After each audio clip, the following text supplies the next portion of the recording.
Kerala engineering, agriculture, medical entrance examination KEAM പരീക്ഷ എഴുതിയ 10,000-കണക്കിന് വിദ്യാർത്ഥികളുടെ ഭാവി അവതാളത്തിലാക്കുന്ന നിരുത്തരവാദപരമായിട്ടുള്ള നടപടിയാണ് കേരള സർക്കാരിന്റെ ഭാഗത്തു നിന്നുണ്ടായിട്ടുള്ളത്.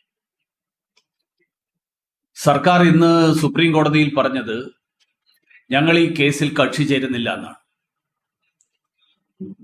കേരളത്തിലെ വിദ്യാർത്ഥികളെ നിയമ പോരാട്ടത്തിന് വേണ്ടിയിട്ട് അവരെ സുപ്രീം കോടതിയിലേക്ക് പറഞ്ഞു വിട്ടതിന് ശേഷം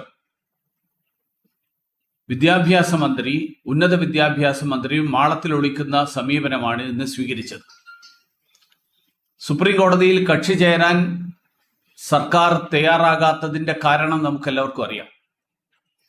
സുപ്രീം കോടതിയിൽ ചോദ്യങ്ങൾക്ക് മറുപടി പറയാൻ സർക്കാരിന് സാധിക്കില്ല എന്നുള്ളത് കൊണ്ടാണ് സുപ്രീം കോടതിയിൽ സംസ്ഥാന സർക്കാർ കക്ഷി ചേരാതിരുന്നത്. ഹൈക്കോടതിയിൽ ഒരു കാര്യം വളരെ വ്യക്തമായിട്ട് എല്ലാവർക്കും ബോധ്യമായത്, ഹൈക്കോടതിയെ അടക്കം തെറ്റിദ്ധരിപ്പിക്കാനുള്ള നീക്കം സംസ്ഥാന സർക്കാർ നടത്തി. റാങ്ക് ലിസ്റ്റ് പ്രസിദ്ധീകരിക്കുന്നതിന് മണിക്കൂറുകൾക്ക് മുൻപേ പ്രോസ്പെക്ടസിൽ മാറ്റം വരുത്തിക്കൊണ്ട്, മാനദണ്ഡങ്ങളിൽ മാറ്റം വരുത്തിക്കൊണ്ട് എടുത്ത നിലപാട്, നയം മാറ്റം, ആ നയം മാറ്റം വിദഗ്ധ സമിതിയുടെ ഉപദേശപ്രകാരമായിരുന്നു, എൻട്രൻസ് കമ്മീഷണറുടെ കത്തിന്റെ അടിസ്ഥാനത്തിലാണ് എന്നൊക്കെ വാദിച്ച സംസ്ഥാന സർക്കാരിന് ആ കത്തും വിദഗ്ധ സമിതിയുടെ റിപ്പോർട്ടും നേരിട്ട് പരിശോധിച്ചപ്പോൾ ഹൈക്കോടതിക്ക് തന്നെ പറഞ്ഞത് പച്ചക്കള്ളമാണെന്ന് ബോധ്യപ്പെട്ടു. കേരളത്തെ മികവിന്റെ കേന്ദ്രമാക്കാൻ ശ്രമിക്കുകയാണെന്നാണ് ഉന്നത വിദ്യാഭ്യാസ മന്ത്രി നാഴികക്ക് 40 വട്ടം പറഞ്ഞുകൊണ്ടിരിക്കുന്നത്. കേരളത്തിലെ 10,000-കണക്കിന് വിദ്യാർത്ഥികളെ പെരുവഴിയിലാക്കിക്കൊണ്ട് എൻട്രൻസ് എക്സാമിനേഷൻ മുഴുവൻ തന്നെ അതിന്റെ വിശ്വാസ്യത തന്നെ തകർത്തുകൊണ്ട് ഈ തരത്തിലുള്ള ഒരു നടപടി സ്വീകരിക്കുമ്പോൾ പഴയ ചരിത്രം ഓർമ്മ വരുന്ന ആളുകൾക്ക് പണ്ട് കേരളത്തില് 0+0+2:428 അങ്ങനെ എന്തോ പറഞ്ഞിട്ടുള്ള ഒരു പണ്ടത്തെ ഒരു സംഭവം എനിക്ക് ഓർമ്മ വരികയാണ്. ഞാൻ വിദ്യാർത്ഥി സംഘടനാ പ്രവർത്തനത്തിന്റെ കാലത്ത് അന്ന് വിദ്യാഭ്യാസ മന്ത്രി ഇതിന്റെ ഉത്തരവാദിത്തം ഏറ്റെടുത്ത് രാജിവെക്കണമെന്ന് ആവശ്യപ്പെട്ട ആളുകളാണ് ഇന്ന് കേരളം ഭരിച്ചുകൊണ്ടിരിക്കുന്നത്. ആർക്ക് വേണ്ടിയാണ്? ഈ പരീക്ഷയുടെ ഫലം വരുന്നതിന് ഏതാനും അല്പസമയം മുൻപ്, മണിക്കൂറുകൾക്ക് മുമ്പ് ഈ തരത്തിൽ റാങ്ക് ലിസ്റ്റിൽ മാറ്റം വരുത്തുന്ന തരത്തിലുള്ള ഒരു തീരുമാനം, മാനദണ്ഡങ്ങളിൽ മാറ്റം വരുത്താനുള്ള തീരുമാനം എടുത്തത് തീർച്ചയായിട്ടും ബലമായിട്ട് സംശയിക്കേണ്ടി വരും. വിദ്യാഭ്യാസ കച്ചവടക്കാരെ സഹായിക്കാൻ വേണ്ടി, അതിനു വേണ്ടിയിട്ടല്ലാതെ ഇത്തരത്തിലുള്ള ഒരു നടപടി സ്വീകരിക്കാൻ ഒരു കാരണവുമില്ല. കാരണം സർക്കാർ ഇതുവരെ വിശദീകരിച്ചിട്ടില്ല എന്താണ് ഈ തരത്തിലുള്ള ഒരു തീരുമാനം മാറ്റാൻ വേണ്ടിയിട്ടുള്ള കാരണമെന്ന്. പരീക്ഷ നടത്തുന്നു, പരീക്ഷയ്ക്ക് മുൻപ് പ്രോസ്പെക്ടസ് പ്രസിദ്ധീകരിക്കുന്നു, പരീക്ഷ കഴിഞ്ഞതിന് ശേഷം ഫലപ്രഖ്യാപനത്തിന് അല്പം മുമ്പ് പ്രോസ്പെക്ടസിൽ മാറ്റം വരുത്തുന്നു, മാനദണ്ഡങ്ങളിൽ മാറ്റം വരുത്തുന്നു. 1:1:1 എന്നുള്ളത് മാറ്റി 5:3:2 എന്നാക്കുന്നു. ഈ തരത്തിലുള്ള നിരവധി മാറ്റങ്ങൾ, ആ മാറ്റങ്ങൾ വരുത്തിയപ്പോൾ കേരളത്തിലെ എൻട്രൻസ് പരീക്ഷകളുടെ വിശ്വാസ്യത തന്നെ തകർന്നിരിക്കുകയാണ്. അങ്ങനെ വിദ്യാഭ്യാസ കച്ചവടക്കാരുമായിട്ട് കൂട്ടുചേർന്നുകൊണ്ട് കേരളത്തിലെ എൻട്രൻസ് എക്സാമിനേഷനെ മുഴുവൻ തകർത്ത ഉന്നത വിദ്യാഭ്യാസ മന്ത്രിക്ക് അധികാരത്തിൽ തുടരാനുള്ള അർഹതയില്ല എന്നുള്ളതാണ് കേരളത്തിലെ സാധാരണ ജനങ്ങളുടെ വിലയിരുത്തൽ. ഈ മന്ത്രിയോട് നിങ്ങളെല്ലാവരും കഴിഞ്ഞ ദിവസം ചോദിച്ചു എന്ന് ഞാൻ കണ്ടു, എന്ത് നിർദ്ദേശങ്ങളുടെ, എന്ത് അടിസ്ഥാനത്തിലാണ് ഈ തരത്തിലുള്ള മാറ്റങ്ങൾ വരുത്തിയത്? അതൊന്നും നിങ്ങളോട് പറയേണ്ട ആവശ്യമില്ല എന്നാണ് മന്ത്രി നിങ്ങളോട് ധാർഷ്ട്യത്തോടുകൂടി മറുപടി പറഞ്ഞത്. കോടതിയോടെങ്കിലും പറയണ്ടേ? കോടതിയോടും പറഞ്ഞിട്ടില്ല. കേരളത്തിലെ ജനങ്ങൾ അറിയാൻ ആഗ്രഹിക്കുന്നു, ആരെ സഹായിക്കാനാണ് ഈ നിലപാടുകളിൽ മാറ്റം വരുത്തിയത്, ഈ മാനദണ്ഡങ്ങളിൽ മാറ്റം വരുത്തിയത്? എന്തായിരുന്നു ആ മാറ്റം വരുത്താനുള്ള ചേതോവികാരം? ഇത് വിദ്യാഭ്യാസ കച്ചവടക്കാരുമായിട്ട് ചേർന്നിട്ടുള്ള ഒരു ഒത്തുകളി, അവരുടെ താല്പര്യങ്ങൾക്ക് വേണ്ടിയിട്ടുള്ള നിലപാട് മാറ്റം എന്നുള്ളതിനപ്പുറത്ത് ഈ നയമാറ്റത്തിന്റെ പിന്നിൽ മറ്റൊരു കാരണവും കണ്ടെത്താൻ സാമാന്യ ബുദ്ധിയുള്ള ഒരാൾക്കും കണ്ടെത്താൻ കഴിയില്ല. അതുകൊണ്ട് വിദ്യാഭ്യാസ മന്ത്രി കേരളത്തിലെ പ്രവേശന പരീക്ഷാ സംവിധാനത്തെ മുഴുവൻ തന്നെ തകർത്ത, പ്രവേശന പരീക്ഷാ സംവിധാനത്തിന്റെ വിശ്വാസ്യത തകർത്ത വിദ്യാഭ്യാസ മന്ത്രിക്ക് ആ അധികാര കസരയിൽ തുടരാനുള്ള, ഒരു നിമിഷം പോലും തുടരാനുള്ള അർഹതയില്ല. മുഖ്യമന്ത്രിയെങ്കിലും ഇനിയെങ്കിലും തിരുത്തൽ നടപടികൾ സ്വീകരിക്കണം. അതല്ല, ഇതിൽ മുഖ്യമന്ത്രിക്കും പങ്കുണ്ടെങ്കിൽ, പങ്കില്ല എന്ന് ഉറപ്പുവരുത്താൻ ജനങ്ങളോട് കർശനമായിട്ടുള്ള നടപടികൾ എടുക്കാനും ആ നടപടികൾ ജനങ്ങളോട് വിശദീകരിക്കാനുമുള്ള ഉത്തരവാദിത്തം, ആ ഉത്തരവാദിത്തം മുഖ്യമന്ത്രിക്കുണ്ട് എന്ന് സൂചിപ്പിക്കാൻ ഞാൻ ഈ അവസരത്തിൽ ആഗ്രഹിക്കുകയാണ്. രണ്ടാമത്തെ ഒരു കാര്യം കൂടി ഞാൻ സൂചിപ്പിക്കാൻ ഉദ്ദേശിക്കുന്നത്, കൊല്ലത്ത് കാരിയായിട്ടുള്ള ദുബൈയിൽ ജീവൻ നഷ്ടപ്പെട്ട, മരണമടഞ്ഞ വിഭജികയുടെ മരണവുമായിട്ട് ബന്ധപ്പെട്ടിട്ടുള്ള കാര്യങ്ങളാണ്. സ്ത്രീധനവുമായിട്ട് ബന്ധപ്പെട്ടിട്ടുള്ള കാര്യങ്ങളെ തുടർന്നാണ് ആ പെൺകുട്ടി ആത്മഹത്യ ചെയ്തത് എന്നാണ് ആ കുട്ടിയുടെ കുടുംബം പറയുന്നത്. ഇന്നലെ ആ കുടുംബത്തിൻ്റെ ആളുകൾ, അഭിഭാഷകൻ ഉൾപ്പെടെയുള്ള ആളുകൾ ബന്ധപ്പെട്ടിരുന്നു. അതിനെ തുടർന്ന് ദുബൈയിലെ ഇന്ത്യൻ കോൺസുലേറ്റ് ജനറലുമായിട്ട് നേരിട്ട് ഞാൻ സംസാരിച്ചിരുന്നു. അതിനെ തുടർന്ന് ദുബായ് കോൺസുലേറ്റ് നടത്തിയിട്ടുള്ള കർശനമായിട്ടുള്ള ഇടപെടൽ, ആ ഇടപെടലിൻ്റെ ഫലമായിട്ടാണ് തെളിവ് ഉൾപ്പെടെ നഷ്ടപ്പെടുന്ന തരത്തിൽ കുഞ്ഞിൻ്റെ മൃതദേഹം ഇന്നലെ തന്നെ സംസ്കരിക്കാനുള്ള നീക്കം, ആ നീക്കം ഇല്ലാതായത്, ആ നീക്കം അല്ലെങ്കിൽ തകർന്നത്. കേരള ഗവൺമെൻറ് ഈ കാര്യത്തിൽ സ്ത്രീധനത്തിൻ്റെ പേരിൽ, തർക്കത്തിൻ്റെ പേരിൽ ജീവൻ നഷ്ടപ്പെട്ട ഒരു സാഹചര്യം ഉണ്ടായിട്ടുള്ള അങ്ങനെയുള്ള ഒരു മലയാളി, ആ മലയാളിയുടെ കുടുംബത്തോടൊപ്പം നിൽക്കണം. ഈ കാര്യത്തിൽ നിയമപരമായിട്ടുള്ള നടപടികൾ സംസ്ഥാന സർക്കാർ അടിയന്തരമായിട്ട് സ്വീകരിക്കണം എന്നാണ് എനിക്ക് ആവശ്യപ്പെടാനുള്ളത്.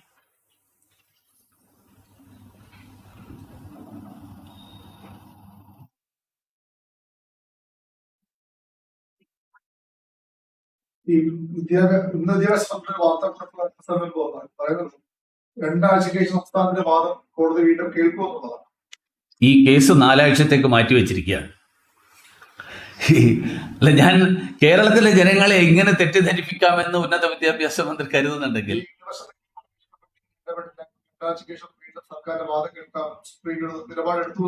അല്ലല്ല, സുപ്രീം കോടതിയുടെ നിങ്ങൾക്ക് നോക്കാലോ, ഇന്ന് 40ാമത്തെ ഇതായിട്ട് ലിസ്റ്റ് ചെയ്തിരുന്നതായിരുന്നു ആ കോടതി. അത് നിങ്ങൾ നോക്കിക്കഴിഞ്ഞാൽ നിങ്ങൾക്ക് കൃത്യമായിട്ട് അറിയാം അതിൽ എന്താണ് വന്നിട്ടുള്ളത്. 4 ആഴ്ചത്തേക്ക് കേസ് മാറ്റിവെച്ചു എന്നാണ് എനിക്ക് കിട്ടിയിട്ടുള്ള വിവരം. 2 ആഴ്ച കഴിഞ്ഞ് ഇനി അഥവാ വാദം കേൾക്കുന്നു എന്ന് തന്നെ ഇരിക്കട്ടെ, ഇപ്പൊ പറഞ്ഞിരിക്കുന്നത് ഞങ്ങൾ ഇതിൽ ഹർജി കൊടുക്കുന്നില്ല എന്നാണ്. അപ്പൊ 2 ആഴ്ച കഴിഞ്ഞിട്ട് വീണ്ടും ഹർജി കൊടുക്കുമെന്ന് തീരുമാനിക്കുമെന്നാണോ പറഞ്ഞതിന്റെ അർത്ഥം? എന്താ ഈ പറഞ്ഞതിന്റെ അർത്ഥം എന്താ? ഹർജിയെ കൊടുക്കുന്നില്ല എന്ന് പറയുന്ന ആൾക്കാരുടെ വാദം, എന്ത് വാദം അവർക്ക് നടത്താൻ പറ്റും അവിടെ? അവരതിൽ കക്ഷി ചേരാനേ ആഗ്രഹിക്കുന്നില്ല എന്നാണ്, ഞങ്ങൾ ചേരാൻ ആഗ്രഹിക്കുന്നില്ല എന്ന് കോടതി അറിയിച്ചു എന്നാണ്. അപ്പൊ വിദ്യാഭ്യാസ മന്ത്രി ഈ രീതിയിൽ ജനങ്ങളെ കളിക്കുന്നതിന് പകരം, ജനങ്ങളുടെ മുന്നിൽ പൊട്ടംകളി കളിക്കുകയും ജനങ്ങളെ തെറ്റിദ്ധരിപ്പിക്കുകയും ചെയ്യുന്നതിന് പകരം ഈ വിദ്യാഭ്യാസ സംവിധാനത്തെയും പ്രവേശന പരീക്ഷാ സംവിധാനത്തെ, ഞാൻ ചോദിക്കട്ടെ, ഒരു വ്യക്തിയായിരുന്നു ഇതിന്റെ പിന്നിലെങ്കിൽ ആ വ്യക്തിക്കെതിരായിട്ട് ഏതൊക്കെ തരത്തിലുള്ള നിയമ നടപടി സ്വീകരിക്കുമായിരുന്നു എന്നുള്ളത് നിങ്ങളൊന്ന് ആലോചിക്കുക. ഇവിടെ വിദ്യാഭ്യാസ മന്ത്രി നേരിട്ട് ഇത്തരത്തിലുള്ള, ആർക്ക് വേണ്ടിയാണ്, ആരാണ് ഈ തീരുമാനം എടുത്തത്? ഈ തീരുമാനം എടുത്തത് ആരാണെന്ന് ഇതുവരെ വിശദീകരിക്കാൻ പറ്റിയിട്ടില്ല. അവർ പറഞ്ഞ കാരണങ്ങളൊക്കെ തെറ്റായിരുന്നു എന്ന് കോടതി തന്നെ പൊളിച്ചു കാണിച്ചു. അവരാദ്യം പറഞ്ഞത് എന്താ? ഞങ്ങളുടെ വിദഗ്ധ സമിതിയുടെ ശുപാർശ പ്രകാരമാണെന്നാണ്. വിദഗ്ധ സമിതി പറഞ്ഞത് മാറ്റം ആവശ്യമാണ്, പക്ഷെ ഈ ഘട്ടത്തിൽ നടത്തരുത് എന്നാണ് വിദഗ്ധ സമിതി പറഞ്ഞത്. അത് കഴിഞ്ഞപ്പോൾ പറഞ്ഞു എൻട്രൻസ് കമ്മീഷണറുടെ കത്തുണ്ടായിരുന്നു. ഇത് രണ്ടും കോടതി വിളിച്ചു വരുത്തി, കോടതി പരിശോധിച്ചു, ഇത് പച്ചക്കള്ളാണെന്ന് തെളിഞ്ഞു. സത്യത്തിൽ കോടതിയെ തെറ്റിദ്ധരിപ്പിച്ചതിന്റെ പേരിൽ തന്നെ ഈ മന്ത്രി രാജിവെക്കേണ്ടതാണ്. കോടതിയിൽ കള്ളം പറഞ്ഞ് ജനങ്ങളെ തെറ്റിദ്ധരിപ്പിക്കാനുള്ള നീക്കം നടത്തിയത്,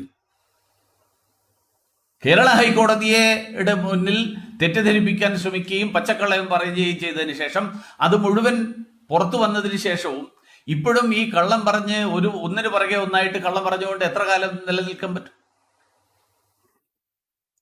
ഈ ഉന്നത വിദ്യാഭ്യാസ രംഗത്ത് വേറെയും പ്രശ്നങ്ങളുണ്ട്. സർവകലാശാലകളിൽ ചാൻസലർമാർ സ്ഥിരം ചാൻസലറാകുന്ന വിഷയമുണ്ട്. ഗവർണർക്കെതിരെ കഴിഞ്ഞ ദിവസം അല്ലെങ്കിൽ ഗവർണർ നിലപാടിന് ഹൈക്കോടതിയിൽ ഒരു വിധി വന്നിട്ടുണ്ട്. എന്താണ് അതിലൊരു അല്ല, അത് നിരവധി പ്രശ്നങ്ങളുണ്ട്. ഉന്നത വിദ്യാഭ്യാസ മേഖലയായിട്ട് ബന്ധപ്പെട്ടിട്ടുള്ള നിരവധി പ്രശ്നങ്ങളുണ്ട്. ഞാനിപ്പോ തൽക്കാലം ഇന്ന് ഗുരുതരമായിട്ടുള്ള ഒരു ലക്ഷത്തോളം, അതായത് കേരളത്തിൽ എൻട്രൻസ് പരീക്ഷകൾ ഉണ്ടാകാനും എൻട്രൻസ് പരീക്ഷകളുടെ ചരിത്രം വലിയൊരു ചരിത്രമാണ്. എൻട്രൻസ് പരീക്ഷയിൽ പണ്ട് നടന്ന ക്രമക്കേടുകൾ, നിങ്ങൾ ഈ കൂട്ടത്തിലിരിക്കുന്ന എല്ലാവരും മിക്കവാറും ചെറുപ്പക്കാരാണ്. വളരെ ഞാൻ വിദ്യാർത്ഥി സംഘടനാ പ്രവർത്തനത്തിൽ 80കളിൽ അന്ന് എൻട്രൻസ് പരീക്ഷയിൽ ക്രമക്കേടിനെതിരായിട്ട് കേരളം മുഴുവൻ വലിയ പ്രക്ഷോഭം നടന്ന ഒരു സംസ്ഥാനമാണ് കേരളം. കേരളത്തിലെ മെഡിക്കൽ കോളേജുകളിൽ അഡ്മിഷൻ വാങ്ങുന്നതിന്റെ പേരിൽ മാർക്കില്ലാത്ത ആളുകൾക്ക് അഡ്മിഷൻ കിട്ടുന്ന സാഹചര്യം ഉണ്ടാകുന്ന, എന്റെ ഓർമ്മ 0+0+2 3 പരീക്ഷയിൽ 2 മാർക്ക് കിട്ടിയ ആൾക്ക് 428 മാർക്ക് കിട്ടി എന്ന് പറഞ്ഞിട്ട് അഡ്മിഷൻ കൊടുത്ത ഒരു കാര്യമുണ്ട്. നിങ്ങൾ ഗൂഗിളിൽ പണ്ട് സെർച്ച് ചെയ്ത് നോക്കിക്കഴിഞ്ഞാൽ ചിലപ്പോൾ കിട്ടുമായിരിക്കും. അങ്ങനെയുള്ളൊരു സംസ്ഥാനമാണ് കേരളം. ആ സംസ്ഥാനത്ത് വീണ്ടും എൻട്രൻസ് എക്സാമിനേഷന്റെ വിശ്വാസ്യത തകർക്കുന്ന തരത്തിൽ എൻട്രൻസ് എക്സാമിനേഷൻ എന്തിനാ സുതാര്യത കൊണ്ടുവരാൻ, എല്ലാവരെയും ഒരേപോലെ പരിഗണിക്കാൻ. ആ എൻട്രൻസ് എക്സാമിനേഷന് പരീക്ഷ നടന്ന് ഫലം പ്രഖ്യാപിക്കുന്നതിന് തൊട്ട് മുമ്പ് അതിന്റെ മാനദണ്ഡങ്ങളിൽ മാറ്റം വരുത്തുക. 1 മാർക്ക് കൊടുക്കാൻ തീരുമാനിച്ച സ്ഥലത്ത് 5 മാർക്ക് കൊടുക്കാൻ തീരുമാനിക്കുക. ആരുടെ തീരുമാനം? ഇങ്ങനെയാണോ കേരളത്തിലെ വിദ്യാഭ്യാസത്തെ, ഉന്നത വിദ്യാഭ്യാസത്തിന്റെ മികവിന്റെ, ഉന്നത വിദ്യാഭ്യാസ മേഖലയിൽ മികവിന്റെ കേന്ദ്രമാക്കുന്നത്? ഇത് ചോദ്യം ചെയ്യപ്പെടണ്ടേ? അപ്പൊ ഈ വിഷയം വളരെ ഗൗരവമുള്ള വിഷയമാണ്. ബാക്കിയുള്ള വിഷയങ്ങൾ ഈ ഘട്ടത്തിൽ ഉന്നയിച്ചുകൊണ്ട് ഈ വിഷയത്തിന്റെ പ്രാധാന്യം കുറച്ച് കാണിക്കരുത് എന്നെനിക്ക് മാധ്യമപ്രവർത്തകരുടെ അടക്കം അഭ്യർത്ഥിക്കാനാണ് ആഗ്രഹിക്കുക. കാരണം ഇത് വളരെ ഗൗരവമുള്ള വിഷയമാണ്. കേരളം വിദ്യാഭ്യാസ മേഖലയിൽ മുന്നിട്ട് നിൽക്കുന്ന സംസ്ഥാനങ്ങളിൽ ഒന്നാണ് എന്ന് അഭിമാനിക്കുന്ന ആൾക്കാരാണ് നമ്മളെല്ലാവരും. പക്ഷെ കേരളത്തിലെ ഉന്നത വിദ്യാഭ്യാസ മേഖലയിൽ എഞ്ചിനീയറിംഗ്, മെഡിക്കൽ, അഗ്രികൾച്ചർ, ഈ ഫീൽഡിലുള്ള കേരളത്തിലെ ഈ കോളേജുകളിൽ മുഴുവനുള്ള പ്രവേശന പരീക്ഷ നടത്തുന്നതിൽ സർക്കാരിന് ഇഷ്ടം പോലെ മാർക്ക് കൊടുക്കാനാണെങ്കിൽ പിന്നെ എന്തിനാ പ്രവേശന പരീക്ഷ നടത്തുന്നു? ഒരു മന്ത്രിക്ക് തീരുമാനിച്ചിട്ട് ഇയാൾക്ക് 10 കൊടുക്കുക, മറ്റേ ആൾക്ക് 5 കൊടുക്കുക എന്ന് തീരുമാനിച്ചാൽ പോരെ? അതല്ല, അതുകൊണ്ടല്ലേ ഞാൻ പറയുന്നത്. അങ്ങനെ തീരുമാനിച്ചു എന്നുള്ളതല്ലേ കോടതി അടക്കം പറഞ്ഞിരിക്കുന്നത്. അത് തന്നെയാണ് ഞാൻ പറഞ്ഞത്. ഞാൻ ചോദിക്കട്ടെ, ഈ മാർക്ക് ഏകീകരണത്തിന്റെ പുതിയ ഫോർമുല പരീക്ഷ കഴിഞ്ഞിട്ട് ഫലം പ്രഖ്യാപിക്കുമ്പോഴാണ് കൊണ്ടുവരുന്നത്. ഗൗരവമുള്ള വിഷയമാണ്. അതുകൊണ്ടാണ് ഞാൻ പറഞ്ഞത്, എൻട്രൻസ് സംവിധാനത്തെ മുഴുവൻ തകർത്തുകൊണ്ട് വിദ്യാഭ്യാസ കച്ചവടക്കാർക്ക് വേണ്ടിയിട്ട്, അവർക്ക് താല്പര്യമുള്ള ആളുകൾക്ക് വേണ്ടിയിട്ട്, അവർ ആഗ്രഹിക്കുന്ന ആളുകളെ വിജയിപ്പിക്കാൻ വേണ്ടിയിട്ട് നടത്തിയ ഒരു ശ്രമമാണിത്. ഞാൻ അതിന്റെ ഗൗരവം ഉൾക്കൊണ്ടുകൊണ്ട് തന്നെയാണ് ഞാൻ ഈ ആരോപണം ഉന്നയിക്കുന്നത്. അത് തന്നെയാണല്ലോ ഞാൻ ചോദിക്കുന്നത്. നിങ്ങൾ ആ റാങ്ക് ലിസ്റ്റ് നോക്ക്. അതായത് പരീക്ഷ എഴുതിയതിന് ശേഷം ഈ പരീക്ഷക്ക് 5 മാർക്ക് എന്നുള്ളത് 1 മാർക്ക് 5 മാർക്ക് ആക്കി കൊടുക്കുന്നത് ആരുടെ തീരുമാനം? ആര് തീരുമാനം എടുത്തു എന്നാണ് എന്റെ ചോദ്യം. ഈ തീരുമാനം എടുത്തത് ആരാണെന്നുള്ളത് ഇതുവരെ സർക്കാരിന് വിശദീകരിക്കാൻ പറ്റിയിട്ടില്ല. ആര് തീരുമാനം എടുത്തു? തീരുമാനത്തിന്റെ ഉത്തരവാദിത്വം ഒരാൾ ഏറ്റെടുക്കട്ടെ. ഞാൻ ചോദിക്കട്ടെ, മന്ത്രിസഭയാണോ മാർക്ക് തീരുമാനിക്കേണ്ടത്? അപ്പൊ പരീക്ഷ എഴുതിയ ആളുകൾക്ക് എന്താ ഉത്തരവാദിത്തം? ഞാൻ ചോദിക്കട്ടെ, മന്ത്രിസഭ ഏതൊക്കെ കാര്യങ്ങളിൽ, അങ്ങനെയാണെങ്കിൽ പിന്നെ എന്തിനാ ഈ എക്സ്പെർട്ട് കമ്മിറ്റിയെ വെച്ചത്? എക്സ്പെർട്ട് കമ്മിറ്റിയെ വെക്കുക, എക്സ്പെർട്ട് കമ്മിറ്റി ഈ ഘട്ടത്തിൽ ഇങ്ങനെ ഒരു തീരുമാനം എടുക്കരുത് എന്ന് പറയുക, എന്നിട്ട് മന്ത്രിസഭ തീരുമാനം എടുക്കുക.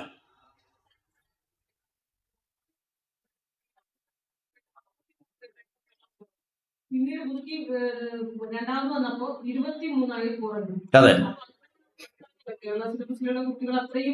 മറ്റേതും കേരളത്തിൽ കുട്ടികൾ തന്നെയല്ലേ? അല്ല, എന്തോ ആയിക്കോട്ടെ.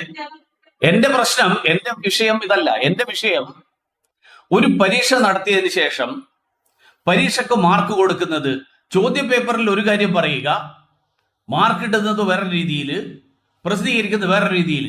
ഇതാര് തീരുമാനിച്ചു? തീരുമാനം എടുത്തത് ആളാരാണെന്നാണ് പറയേണ്ടത്. മന്ത്രിസഭയാണോ ഇക്കാര്യത്തിൽ തീരുമാനിക്കേണ്ടത്?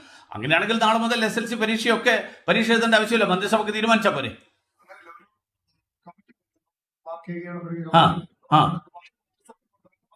എന്റെ സുഹൃത്തെ, ആ കോടതി നിങ്ങൾ വായിച്ചു നോക്ക്.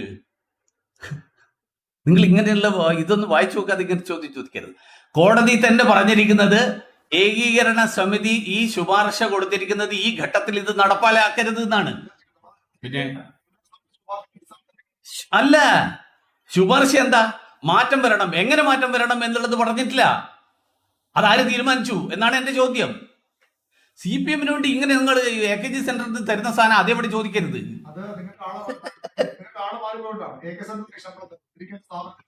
ആയിരിക്കും AKG സെന്ററിൽ നിന്ന് ഇതുപോലെയുള്ള മാധ്യമ പ്രവർത്തകർക്ക് ചോദ്യങ്ങൾ വരുന്നു എന്നുള്ളത് നിഷേധിക്കാൻ പറ്റാത്തൊരു കാര്യമാണ്. അല്ല, ഇതുപോലത്തെ ചോദ്യങ്ങൾ ചോദിക്കരുത്. ഇങ്ങനത്തെ ചോദ്യങ്ങൾ ചോദിക്കുന്ന ആളുകൾക്ക് ഇതേ മറുപടി തരാൻ പറ്റുള്ളൂ. അല്ലാതെ അല്ല, അതുകൊണ്ട് ഈ വിഷയത്തിൽ ചോദ്യം ചോദിക്കുമ്പോ ഞാൻ ചോദിക്കുന്നത് എന്റെ വിഷയം അതല്ലല്ലോ. ഞാൻ ചോദിക്കുമ്പോ നിങ്ങൾ വേറെ ആളുകൾ നിങ്ങളോട് ആർക്കും കൊടുക്കുമായിരിക്കും, മദ്യവും കൊടുക്കും, പണമൊക്കെ കൊടുക്കുമായിരിക്കും വേറെ ആളുകൾ. അങ്ങനെയുള്ള ആളുകളല്ല, ഞാൻ അങ്ങനെയല്ല. അതുകൊണ്ട് അങ്ങനെ മറുപടി പറയരുത്. അതാണ് പറഞ്ഞത്. ചോദ്യം മറുപടി ഉണ്ടെങ്കിൽ പറയുക. ചോദ്യത്തിന്റെ മറുപടിയാണ് പറഞ്ഞത്. അത് നിങ്ങൾക്ക് മനസ്സിലാകാതിരിക്കുമ്പോ ഇതുപോലെയുള്ള മറുപടി പറയേണ്ടി വരും. അത്രേ ഉള്ളൂ. അത് പറഞ്ഞോ, അത് നിങ്ങൾക്ക് പറയാലോ. ഞാൻ ഒരിക്കലും നിങ്ങളെ തടയുന്നില്ലല്ലോ. അത്രേ ഉള്ളൂ. ഇതുപോലെ അവിടെ ദുബായ് പോലീസിനൊക്കെ ഇവിടെ ആംബുലൻസ് തടഞ്ഞു ഉള്ളൊരു വിവരം കേട്ടു. അതിന്റെ കാര്യങ്ങളൊന്നും വിശദീകരിക്കും. അല്ല, കാര്യങ്ങൾ വിശദീകരിക്കേണ്ടത് അല്ല. ഞാൻ പറയുന്നത് അവിടെ മൃതദേഹം സംസ്കരിക്കാൻ വേണ്ടി അവിടുത്തെ ഈ ഭർത്താവിൻ്റെ ആൾക്കാർ കൊണ്ടുപോയി അവർക്ക് കൈമാറിയതിന് ശേഷം അത് ദുബായ് പോലീസ് ഇടപെട്ട് തിരിച്ച് വാങ്ങി. എന്നിട്ട് കുട്ടിയുടെ അമ്മയുടെ ബന്ധുക്കളെ ഏൽപ്പിച്ചു എന്ന് പറഞ്ഞാൽ അവർ തിരിച്ച് മോർച്ചറിയിൽ വെച്ചു. ഇപ്പോഴത്തെ വിവരം എനിക്കതാണ്. ഈ നിമിഷപ്രിയയുടെ വധശിക്ഷ മാറ്റിവെച്ചതുമായി ബന്ധപ്പെട്ട് കഴിഞ്ഞ ദിവസം ഗവർണറുടെ അഡീഷണൽ പ്രൈവറ്റ് സെക്രട്ടറി ഫേസ്ബുക്ക് കുറിപ്പിട്ടിട്ടുണ്ടായിരുന്നു. ഗവർണറുടെ ഇടപെടൽ മൂലമാണ് നിമിഷപ്രിയയുടെ വധശിക്ഷ ഇപ്പോൾ മാറ്റിവെച്ചത്. കാന്തപുരത്തിന് റോളൊന്നുമില്ല, അദ്ദേഹം ഇനി ദയാദനം നൽകുന്നത് മാത്രമാണ് അദ്ദേഹത്തിന്റെ അദ്ദേഹം എന്തെങ്കിലും വഹിച്ചിട്ടുണ്ടെങ്കിൽ അപ്പോഴേ അറിയാൻ കഴിയൂ എന്നാണ് പി ശ്രീകുമാർ ഫേസ്ബുക്കിൽ പോസ്റ്റ് പങ്കുവച്ചത്. ഞാൻ ആ പോസ്റ്റ് കണ്ടിട്ടില്ല. അതുകൊണ്ട് അല്ലല്ല, ഞാനൊരു കാര്യം പറയട്ടെ. നിമിഷപ്രിയയുടെ വിഷയത്തിൽ വിദേശകാര്യ വകുപ്പ് സഹമന്ത്രി എന്നുള്ള നിലയിൽ കഴിഞ്ഞ 5 വർഷക്കാലം കേന്ദ്ര സർക്കാരിന്റെ പ്രതിനിധി എന്നുള്ള നിലയിൽ നേരിട്ടിടപെട്ട ഒരാളാണ് ഞാൻ. ഈ വിഷയത്തിൽ കേന്ദ്ര സർക്കാർ വിദേശകാര്യ വകുപ്പ് സാധിക്കാവുന്ന എല്ലാ ഇടപെടലുകളും നടത്തിക്കൊണ്ടിരിക്കുകയാണ്. യമനിൽ നിരവധി സങ്കീർണതകൾ ഈ വിഷയവുമായിട്ട് ബന്ധപ്പെട്ടിട്ടുണ്ട്. ഒരു വിഷയം യമനിലെ ആഭ്യന്തര യുദ്ധമാണ്.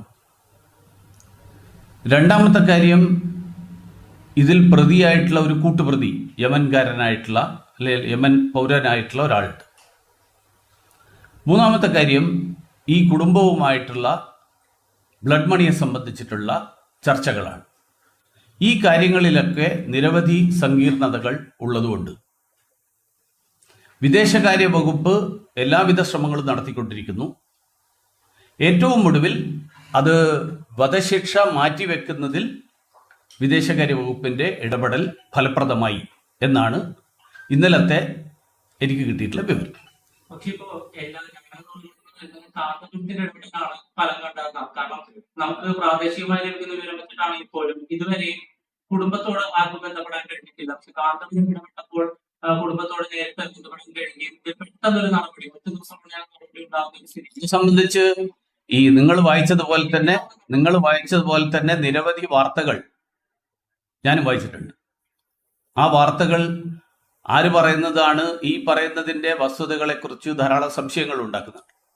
അതുകൊണ്ട് ഞാൻ ഈ ഘട്ടത്തിൽ എനിക്ക് പറയാനുള്ളത്, വിദേശകാര്യ വകുപ്പിന്റെ ഇടപെടലിന്റെ ഫലമായിട്ട് ഇത് നീട്ടിവെക്കുന്നത് നമുക്ക് നീട്ടിവെക്കുന്നതിൽ വിജയിച്ചു.